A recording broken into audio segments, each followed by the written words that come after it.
African-American rappers sing N-word this and N-word that, but a Caucasian can't. So say it. Say what? Say the word you want to say. So say it. Say it. I will say it with you. Okay, this is hypocritical. You know we can't. Sure you can. This is America. Both of you. Say it. All right, I think we can move on. Your voice is cute. Doesn't matter that it's good. You know it's regarding. Yeah. Oh, she's pretty, you're pretty. I mean, if I was a guy, I would. You know what? This is Quarantine Conversations. Good evening, good night, God How are you bless. getting all the lighting like that? Wow. Okay. Well, I reflect the light, whereas you absorb it. Anyhow, what we'd like to talk about is what's going on. So on lockdown, there's just loads. There's loads. Bare teeth, there's loads. There's cash apping, butt flapping. They already know that. Shaking booty on the ground. There's economy. There's farming. There's UFOs. I mean, quite frankly, it's just getting crazy. So we're talking all things quarantine, aren't we? Yes. Just all things. I hope you're fine. I hope you're doing well. All right, we've got this conversation is there is a disease.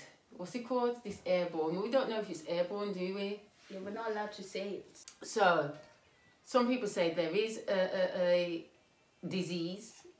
It's not called a disease. Why are my words evading me right now? Some of them are saying it's a disease, but really it's Some people are saying there's a virus, and some people are saying there's not a virus, aren't there? it's definitely orchestrated. Yeah, it's been called the pandemic. And I guess, like, I mean, we don't watch the news. We stopped watching the news time ago. Years ago. We don't even have television, but that's partly because our stuff's still in storage because we've been here, there and everywhere. Travellers. Black gypsies and that. Black depots. But the thing is, I mean, I did a video and I didn't put it up. We've been a bit slack on this channel. Sorry about that, because some people, whether it's a handful or not, we are grateful, being interested. But why did we stop for a hot second?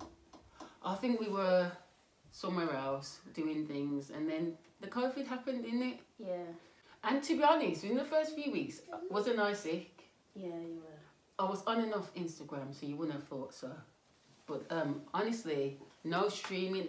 It was like something was trying to wrap itself around my throat, and I was having the sweats, wasn't I? Yeah. So I do feel that there is definitely something out there, because at the end of the day, what's the quickest way to kill off people without literally coming with guns and an army? Diseases.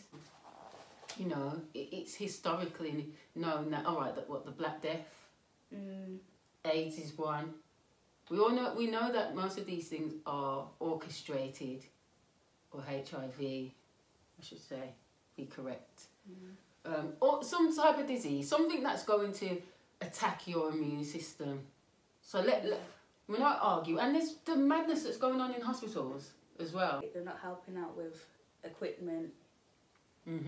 Oh, They're putting people purposely in wards where there are infected people, just to make them sick and like depopulate.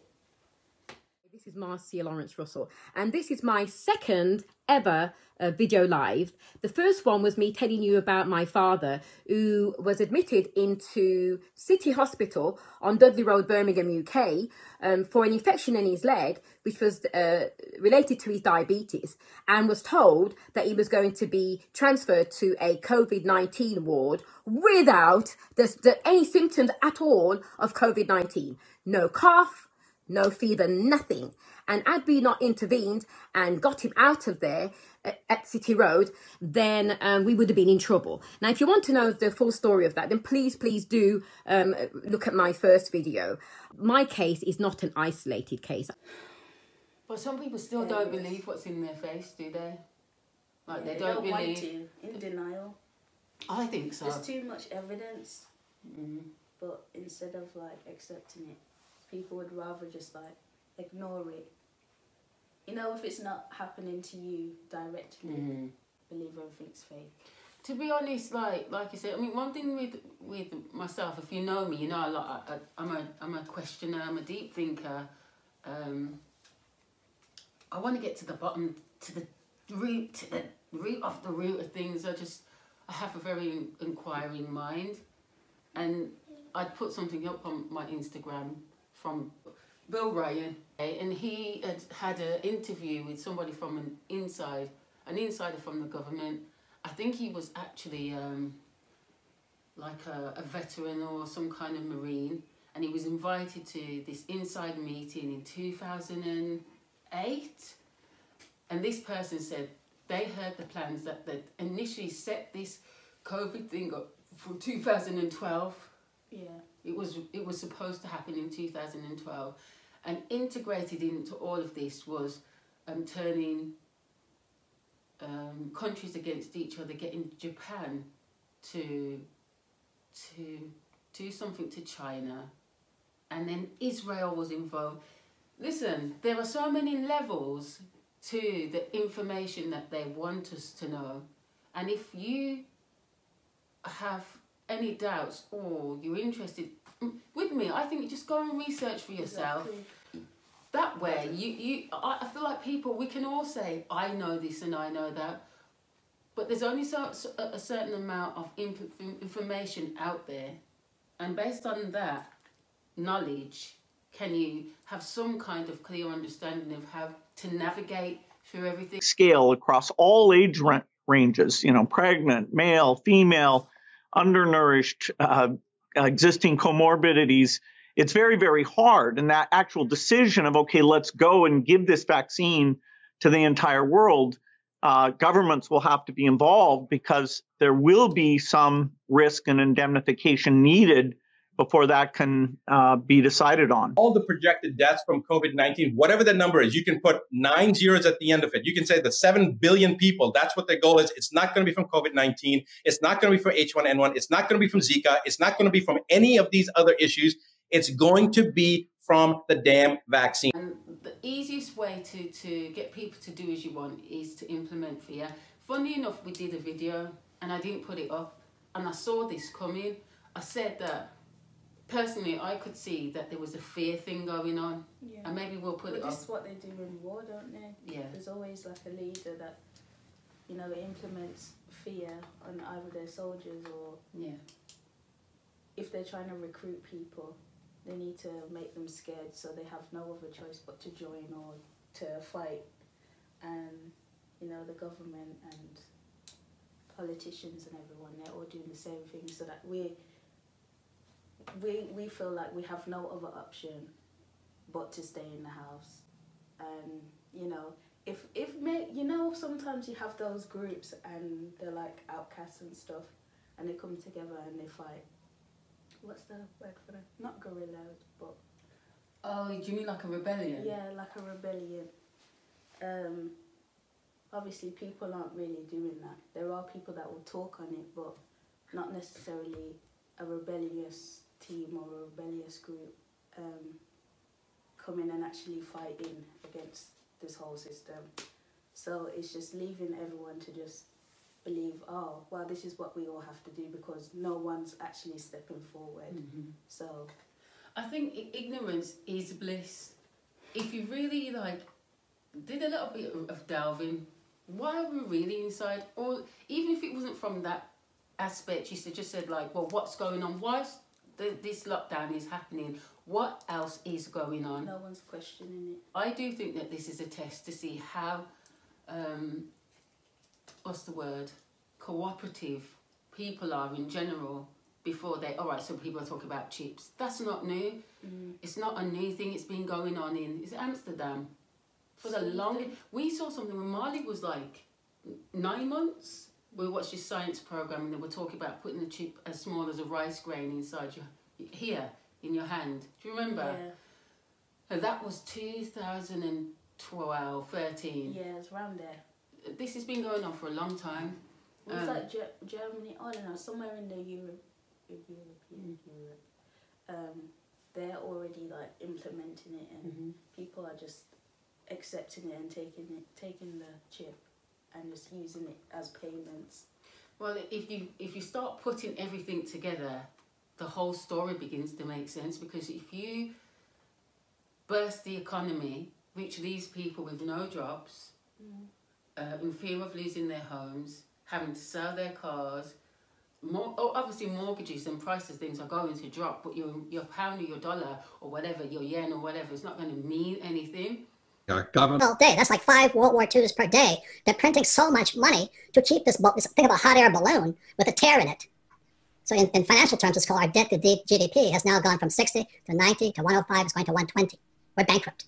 And they're going to print more and more money, which means savers are losers. What comes in there is, well, what will mean anything. And I would suggest people consider other forms of currency. One is Bitcoin. I'll leave it there. It's the golden ticket. You know what I'm saying? I mean, all right, some people will say, well, all right, so we come from another angle. Religiously, my default is Christianity. That's my default. That's what I was brought up in. Most of us probably are. Yeah. My granddad's a bishop, as people will know. And so a lot of things I had no choice but to accept. Then I ran away from home and naively or initially sought to sail the seas of freedom. I mean, there was lots of things. I always thought there's more to the story than what I heard. But in respect to my grandfather, this type of conversation he was having with the congregation from I was a very young age, from the point when they cloned the sheep. I think he was talking about cloning from before then, and then saying they'll clone people, and everybody just thought he was very far-fetched. And now we're in 2000 and that was the 90s. Now we're in 2020 and here we are. I mean, I don't know if it's just some people are very comfortable.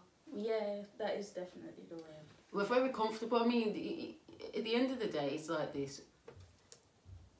Religious people think like this, or Christian people. I don't know if it's just Christians, because I have gone into other religions. I even used to draw a snake on my forehead, a lion, and then I've been into lots of things. And if I'm honest, I only really wanted to delve and break this Bible into intricacies just before we decided to emigrate to Jamaica, which was in 2016. And I've been at it for 2 years. Like, the rabbit hole, the thing it leads you to, who made it, who fought to be able to translate it, who died wanting to translate it, how many kings and princes fought to have their name on this book, why were they fighting for it, the Dead Sea Scrolls, why were they hidden in the sea, like Jesus, is he a real person, isn't he, is it appropriation? I mean, they appropriate a lot of things. Appropriation, you know, Jesus Borgias, who was really like, you would call him like an equivalent of the, like Hitman. What was that Hitman series? Like Italians, the Italian. Oh, mobster. Like a mobster. Equivalent of a mobster, Tony Montana, that ruled the nation type of thing, wanted his face as the face of Jesus. Apparently that's the face that we're familiar of is actually Jesus Borges' face. So is it appropriation? You know, have we been given the truth with the face of a lie, and now we don't believe it? And then if you just only think of the words that this Jesus said, then to be honest, he was actually for the people, because he said, all these people are snakes and vipers and not to trust them. What he left with us is not only love, not only to believe in him, but that you would do greater things. So therefore, are you Jesus? You understand what I'm saying? So many levels to this argument, and you have to be able to understand rather than be emotional. I think a lot of us are emotional to the point where we won't even address whether what we believe in is true or false. And I'm not saying it's not, but is all of it the truth? Or do you have to search for the truth like a treasure? Because it's been translated how many times into different languages, and you know, when you switch it from one language to the next, it has different meanings. Translation, and then they're putting their own little spice on top. Spin on it. once you really start going in on, you know, the people behind the religions and why they got involved and what was the reason for setting, because I'm like this with all the things that I know. It sometimes makes me feel I know so much that actually I don't know anything at all. Why is the Vatican hiding all this stuff about Jesus too? Then people say, okay, so the new thing, it was yesterday, my man from Blink 182 apparently had some footage of declassified UFOs from years back. Oh my gosh! The videos were previously leaked by a private company founded by Blink 182 rocker Tom DeLonge. Why are they being released now? Senator of Nevada, home to the infamous Area 51, tweeting, "I'm glad the Pentagon is finally releasing this footage." It's going crazy in the press. They're not saying it isn't. They're not saying if it is or it isn't, are they? In fact, aren't they suggesting that it is a UFO? Yeah. As a Christian, they'll say, well, it's not a UFO. The wheel in the wheel, it's the coming of Christ, the rapture's on its way, and then the general population will feel like, people have gone missing, they were abducted, when really the rapture came, but nobody believed in that. Yeah. Because it was, how many hundreds of years have we sat down waiting for Jesus to come? There's so many things out there right now. I feel that this is the prime time to sit down and really have a look and join the dots. Not true? Being played. We're being played. And I'll put a disclaimer and say, as far as I'm concerned, the religion we've been given and all the messing around they've done with it and God are two different things. Mm-hmm. And I know some people will say, well, there's no God, but there is consciousness. And I get it, but then where did consciousness come from? Well, next question. In other news. No, you're missing one. Oh my gosh. So I don't know about anybody else, but I'm noticing that, all right, we can speak about Donald Trump because it's more known. You know, a lot of people are not pro-Donald Trump. And some people will say, well, if he wasn't in power and Hillary Clinton was, we'd be in even more of a mess right now. We'd have had the chip already. Yeah, because she pally with Bill Gates. He probably would have been vice president. Policy of the American government. It has not changed. Shrink the population of Africa because they have great mineral resources there. That sounds diabolical. It is. Yes. That sounds like something conceived in the mind of Margaret Sanger.